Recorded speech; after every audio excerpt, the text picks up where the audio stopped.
Hey everybody, welcome back to the studio or wherever you're watching from today. I'm really glad you're here.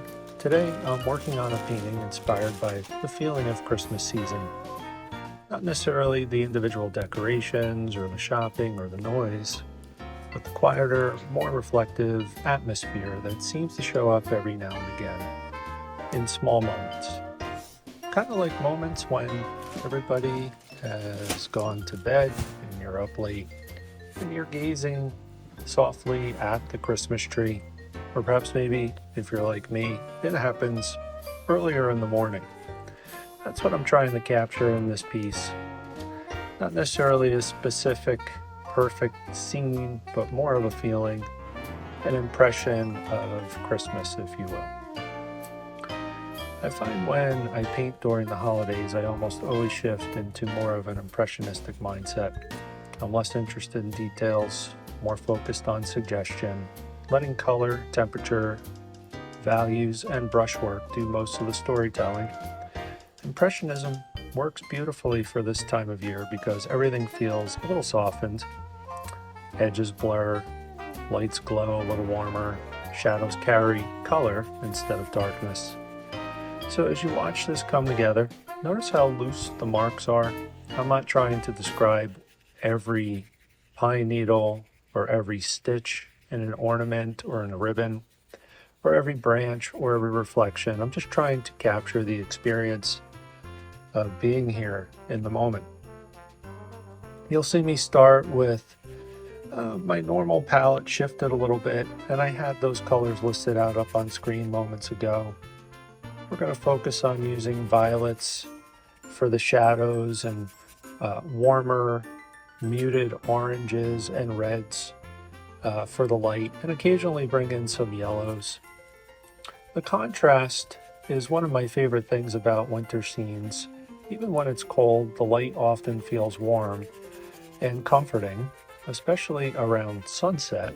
Oftentimes reflections off of the snow and ice will look like jewels laying out there in the landscape. I'm also letting some unexpected colors sneak in, little notes of magenta, little notes of greens that are a little off color, but still seem to fit well within the feeling that we're trying to create within this painting. They're not literal, they're going to help the painting have its own life. Impressionism isn't about copying nature or copying a specific scene, definitely not about copying the specific details and components of a scene. It's about responding to it emotionally and capturing holistically the broader feel of a particular scene, a sense for what's actually going on across your field of view, the impression that you're getting in a moment.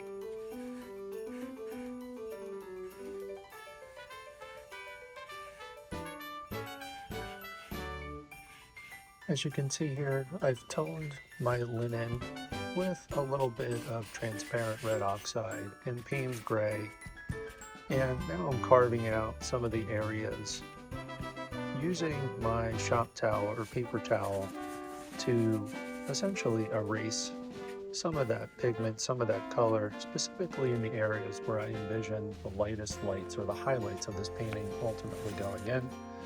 Kind of the shadow or outline shape of the ornaments and some of the Christmas lights that are interwoven throughout the tree's needles. And as is the case with just about every oil painting, the ordering that we will follow will focus in on establishing the main shadow patterns or the darks. So we'll build those in and then we'll make our way throughout the rest of the painting. Now, if you happen to be somebody that's attempting a painting like this, I hope this encourages you to loosen up a bit and trust your instincts. If you're just watching, thanks for spending a few quiet minutes with me. The presence means more